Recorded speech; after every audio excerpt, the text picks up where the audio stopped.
जमा। जी हाँ दोस्तों, वास्तु के अनुसार घर के मुख्य द्वार के सामने गंदे पानी का जमाव होना बड़ा ही अशुभ होता है। ये वास्तु दोष का कारण बनता है। साथ ही इस गंदे पानी में कई तरह के बैक्टीरिया पनपते हैं जो परिवार के सदस्य को बीमार कर सकते हैं।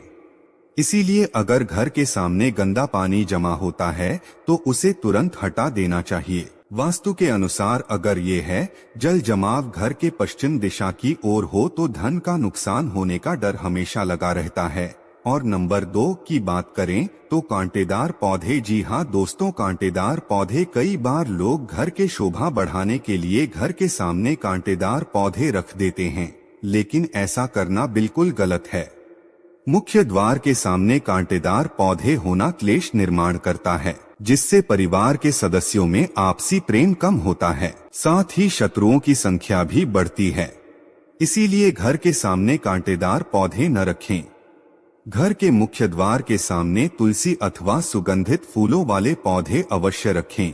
और तीसरी बात, कूड़ादान। जी हाँ दोस्तों, कूड़ा डालने में आसानी हो इसलिए कुछ लोग कूड़ेदान को मुख्य द्वार के सामने सटाकर रख देते हैं अथवा इसे घर के सामने ही रख देते हैं, लेकिन वास्तु के अनुसार यह कष्टकारी होता है और धन की हानि का सूचक माना जाता है।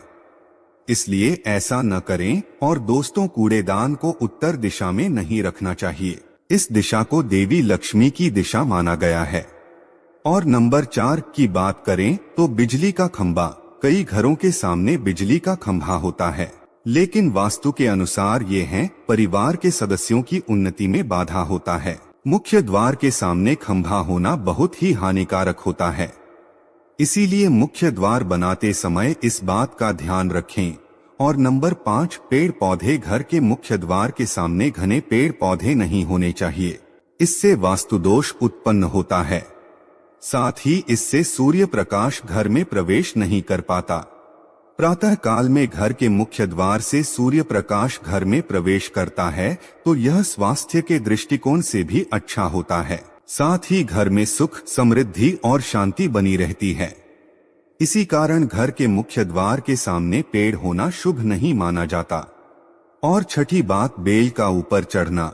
घर के आगे से बेल का ऊपर चढ़ना बहुत ही अशुभ माना जाता है। वास्तु के अनुसार इससे विरोधियों तथा शत्रुओं की संख्या बढ़ती है और व्यक्ति की उन्नति में बाधा निर्माण होती है। 7वीं बात करें तो दहलीज। जी हाँ दोस्तों, वास्तु के अनुसार मुख्य द्वार की दहलीज से ऊंची सड़क होना कष्टकारी होता है।